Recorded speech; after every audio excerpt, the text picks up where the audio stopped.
8 मार्च 8/8 एक और आर्ट आपके सामने है, लेखन का आर्ट।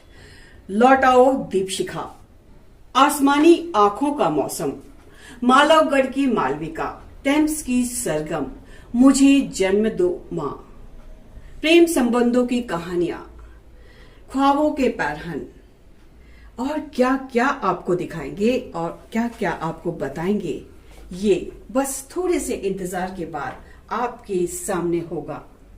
और आज अंतर्राष्ट्रीय महिला दिवस के अवसर पर आपको एक खूबसूरत जानी मानी लेखिका से मिलवाएंगे।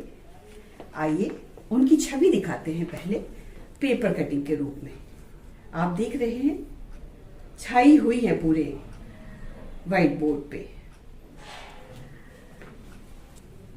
जिंदगी के फलसफे सबके अलग होते हैं, लेखक के और अलग होते हैं, और लेखक समाज का दर्पण भी होता है।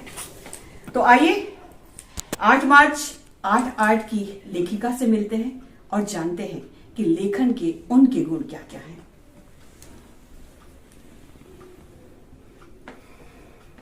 जी बहुत बहुत धन्यवाद। आपने मेरे बारे में बताने के लिए 8 मार्च को चुना। 8 मार्च आधी आबादी का दिन है पूरे अंतर्राष्ट्रीय लेवल पर, पूरे विश्व, बल्कि अंतर्राष्ट्रीय में पूरा विश्व जो है वो औरतों पर जो कुछ भी हुआ है, हम पहले की औरतों को भूल जाते हैं। हम चाहते हैं आज औरत ये कहे, 2 लाइन में मैं कहना चाहूंगी कि तू पंख ले ले, मुझे सिर्फ हौसला दे दे, तू पंख ले ले, मुझे सिर्फ हौसला दे दे, फिर आंधियों को मेरा नाम और पता दे दे, फिर आंधियों को मेरा नाम और पता दे दे। स्त्री आज फर्श से अर्श तक पहुंची है, आज उसने पाताल की गहराइयों को भी छुआ है और आसमान की ऊंचाइयों को भी नापा है। अब स्त्री वो नहीं रही कि घर की चार दीवारी में वो कैद रहे। अब उसने दहलीज पार कर ली है, लेकिन वो दहलीज भी उसने अपने संस्कारों के रहते हुए पार की है, उच्छृंखल नहीं हुई है वो। और यही वजह है कि आज हर क्षेत्र में आप नारी को देख सकते हैं, चाहे वो राजनीति हो, चाहे संगीत हो, चित्रकला हो, फिल्म हो या फिर विज्ञान हो, हर जगह स्त्री आपको मिलेगी और बढ़ चढ़ कर मिलेगी। बैंकिंग में, बड़े बड़े कॉरपोरेट जगत में स्त्रियां मौजूद हैं और काम कर रही हैं, और स्त्रियों ने बहुत मील के पत्थर साबित हो रही हैं। मैंने एक किताब लिखी है, मैं आपको बताना चाहूंगी, मुझे जन्म दो माँ। देखिए ये मेरी किताब है। होता ये था कि कोख में कन्या भ्रूण की हत्या कर दी जाती थी, या फिर अगर पुराने समय को लें तो उस समय हाथी के पैरों तले उसको कुचलवा देते थे, खाट के पाए तले कुचलवा देते थे, या जो दाई आती थी वही उसका दबा देती थी गला। तो इस तरह उसकी हत्या कर दी जाती थी। वो कन्या आज सवाल कर रही है, कह रही माँ तुम मुझे क्यों मार रही हो, मुझे जन्म दो, मुझे जन्म दोगी तभी ये कुरीतियां दूर होंगी, तभी समाज आगे बढ़ेगा और तभी स्त्री अपनी योग्यता के अनुसार अपने स्थान को पाएगी। तो मैं सभी से कहना चाहूंगी कि स्त्रियों, हम स्त्रियां हैं, हमको ईश्वर ने इस धरती पर भेजा है कुछ उद्देश्य से। हम नहीं हैं तो पुरुष भी नहीं है।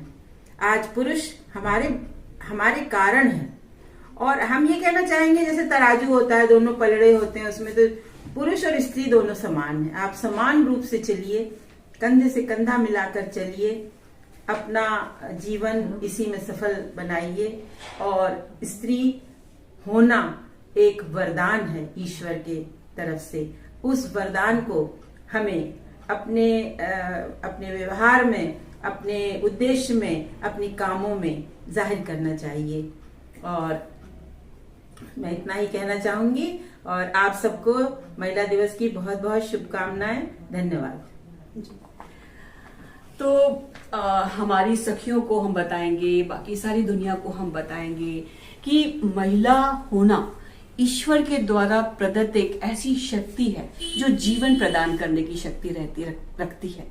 तो औरत कभी भी कमजोर नहीं है, उसको आपको कमजोर नहीं बल्कि उसको प्रोत्साहित करना है बस, और उसको वो अवसर दे रहे हैं, उसके साथ खड़ा होना है कि वो आगे बढ़ती चली जाए और देश और समाज का विकास करती जाए। अंतर्राष्ट्रीय महिला दिवस पर आप सभी को बहुत शुभकामनाएं। खुश रहिए, बहुत आजादी के साथ अपनी जिंदगी जिए और नई दिशाएं संसार को देके जाइए। बहुत बहुत शुक्रिया आपका। हाँ।